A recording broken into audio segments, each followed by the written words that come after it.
Dans le livre, il y a 2 Corinthiens. 2 Corinthiens 7. 2 Corinthiens 7, 1 à 16.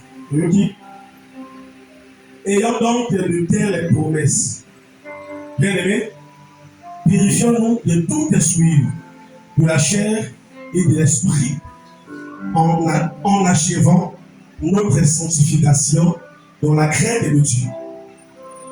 Donnez-nous une place dans vos cœurs. Nous n'avons fait tort à personne. Nous n'avons ruiné personne. Nous n'avons tiré du profit de personne.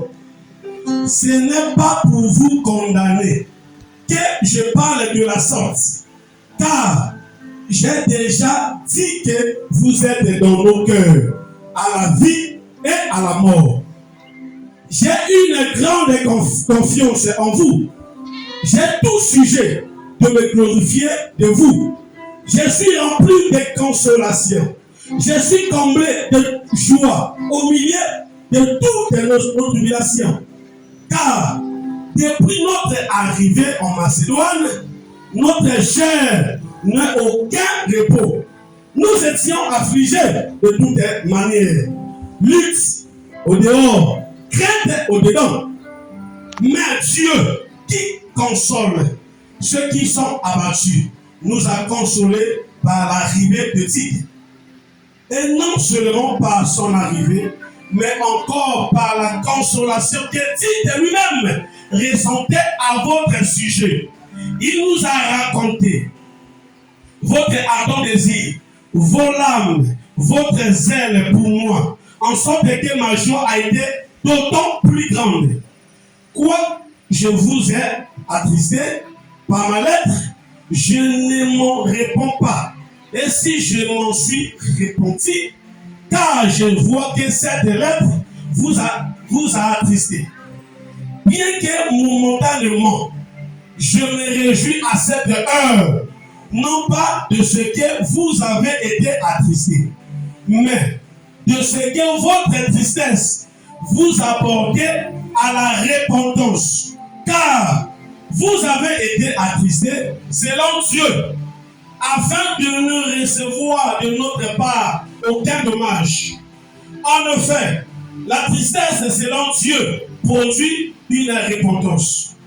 À salut donc, la tristesse du monde produit la mort. Et voici, cette même tristesse selon Dieu, quel empressement n'a-t-elle pas produit en vous? Quelle justification, quelle indignation, quelle crainte, quel désir ardent, quel zèle, quelle punition. Vous avez montré à tous égards que vous étiez purs dans cette affaire. Si donc je vous ai écrit, ce n'était ni à cause de celui qui a fait l'injure, ni à cause de celui qui l'a reçu. C'était afin que votre empressement pour nous fût manifesté parmi vous devant Dieu. C'est pourquoi nous avons été consolés. Mais, outre notre consolation, nous avons été réjouis beaucoup plus encore par la joie de Tite, dont l'esprit a été tranquillisé par vous tous.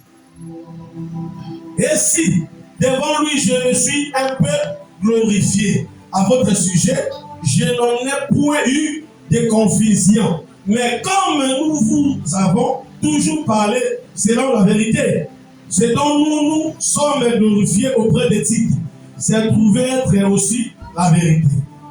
Il éprouve pour vous un redoublement d'affection au souvenir de votre obéissance à tous et de l'accueil que vous lui avez fait avec crainte et tremblement. Je me réjouis donc de pouvoir en toutes choses me glorifier en vous. La parole du Seigneur. Mettez-la sur votre casque.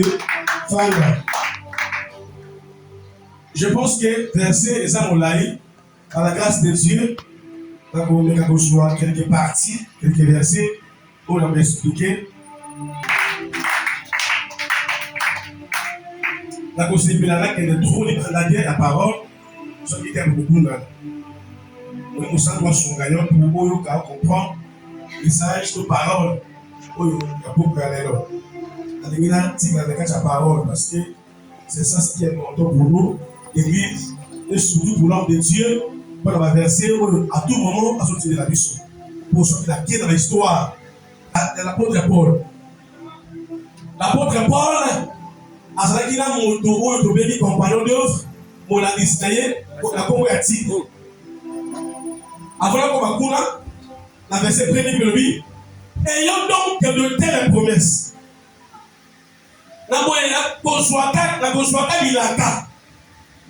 Bien aimé, mon ami, purifions-nous de toute souillure de la chair. Tomi peto lama, nambindo noso dans et de l'esprit en achevant notre sanctification. Père, n'entra molimo, na bolongaka pour sanctifier la mission dans la crainte de Dieu. Toujours l'apôtre Paul, l'église de Corinthe a connu au Canada, a tiré dans l'église. A tiré de ça, compagnon d'œuvre naïe. Moto c'est là qui est disponible pour la mission de l'évangélisation. L'apôtre Paul lui dit que Tite a commencé proche de l'apôtre Paul. Il pas une notion avant de l'écouter.